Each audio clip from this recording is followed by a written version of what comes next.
तर नमस्कार मंडळी, मी आहे दिव्या. तर मी आज बनवत आहे कर्जत राशींची फेमस अशी शिपी आमटी. तर सर्वात आधी मी इथे 4 प्रकारच्या डाळी घेतलेल्या आहेत. डाळीमध्ये मसूर डाळ, मूग डाळ आणि मठाची डाळ आणि तुरीची डाळ घेतलेली आहे. थोड्या थोड्या प्रमाणातच घ्यायच्या आहेत सर्व डाळी, कारण की आमटी पातळ बनवायची आहे त्याच्यामुळे.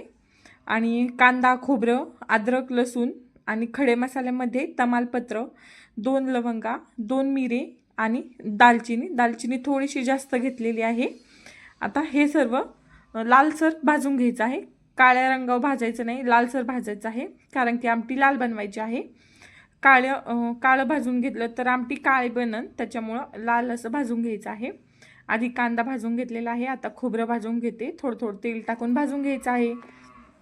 छान असं भाजून झाल्यानंतर खडे मसाले भाजून घ्यायचे आहेत. खडे मसाले देखील मी आता भाजून घेते सर्व काही.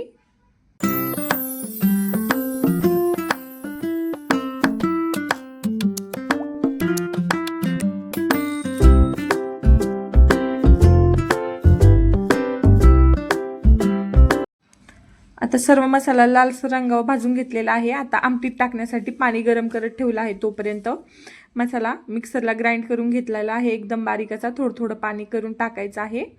आता पातेल्यात करणार आहे मी, तर पातेलं गरम करायला ठेवलेलं आहे. तेल थोडंसं जास्त वापरायचं आहे, कारण की तरी यायला पाहिजे त्याच्यामुळे. तरी इथे मी तेल थोडंसंच वापरलेलं आहे.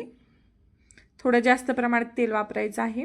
फोडणीसाठी जिरे टाकलेले आहेत आणि कढीपत्ता आणि परतून घेतलेला मसाला, ग्राइंड करून घेतलेला कांदा खोबऱ्याचा मसाला, हे सर्व तेल सुटेपर्यंत चांगलं असं परतून घ्यायचं आहे. आणि कोळ्या मसाल्यामध्ये मी इथे फक्त लाल मिरची पावडर, हळद पावडर आणि कांदा लसूणचा मसाला वापरला आहे, म्हणजे आंबारीची पुडी वापरलेली आहे. लाल मिरची थोडी जास्त वापरायची आहे, कारण की ही आमटी तिखटच असते त्याच्यामुळे. कर्जतकरांचा हा फेमस मेन्यू आहे. प्रत्येक गोष्ट इथे शिपी आमटी असते. आणि शिजून घेतलेली डाळ, पातळ अशी आमटी बनवायची आहे. घोटून घ्यायची आहे चांगली आमटी डाळ आणि मसाल्यामध्ये टाकायची आहे. मिक्स करून घ्यायचं आहे. गरजेनुसार, चवीनुसार मीठ टाकायचं वरतून आणि कोथिंबीर टाकायची. आणि गरजेनुसार गरम पाणी टाकायचं आहे.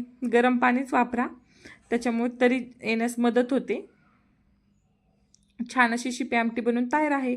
उकळी करून घ्यायची आहे बारीक गॅसवरती, मग तरी येईल.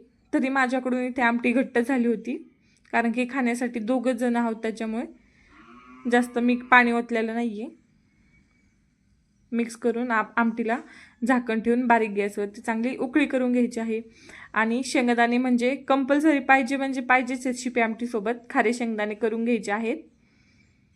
भात, आमटी, चपाती, पापड, लिंबू आणि कांदा कंपल्सरी आहेच. व्हिडिओ जर आवडला असेल तर चॅनलला लाईक करा, शेअर करा आणि सबस्क्राईब करा. व्हिडिओ कसा वाटला नक्की कमेंट करून सांगा. धन्यवाद, बाय बाय. आणि ही रेसिपी तुम्हाला माहिती होती का? नक्की